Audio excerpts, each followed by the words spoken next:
রাঙামাটি আয়তনে বাংলাদেশের সবচেয়ে বৃহত্তর জেলা। এই জেলার চারপাশে ছড়িয়ে ছিটিয়ে আছে প্রাকৃতিক সৌন্দর্য। এই জেলাকে যত দেখি ততই মুগ্ধ হই। রাঙামাটি জেলার আয়তন ৬,৪৮১ বর্গ কিলোমিটার। এই রাঙামাটিতে অনেক আকর্ষণীয় পর্যটন স্পট রয়েছে। ঝুলন্ত ব্রিজ, পাওয়াল পার্ক, সুবলং ঝর্ণা, কাপ্তাই হ্রদ এর মধ্যে অন্যতম। ভ্রমণ পিপাসুরা রাঙামাটিতে আসলে অবশ্যই পাওয়াল পার্কে ঘুরে যান।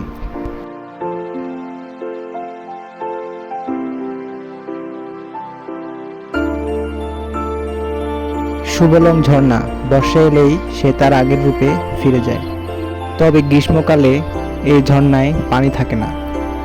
বর্ষা এলেই ঝর্ণার আসল রূপ দেখা যায়। এই সুবলং ঝর্ণা পর্যটকদের আকর্ষণ করে, তাই তো সারা দেশ থেকে ভ্রমণ পিপাসু মানুষরা ছুটে আসে এই সুবলং ঝর্ণা দেখতে।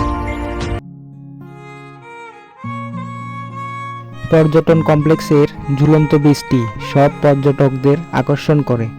দুটি পাহাড়ের মধ্যে সংযোগ ঘটিয়ে কাপ্তাই হ্রদের উপর ঝুলে আছে এই সেতু। এই ঝুলন্ত সেতুতে প্রবেশ মূল্য 20 টাকা।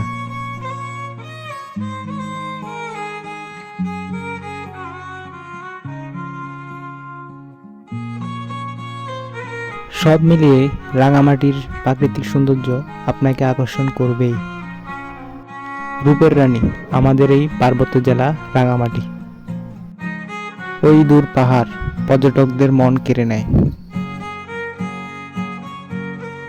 ভিডিওটি কেমন হয়েছে জানি না, তবে আপনাদের কাছে যদি ভালো লাগে তাহলে লাইক, কমেন্ট, শেয়ার করে পাশে থাকুন।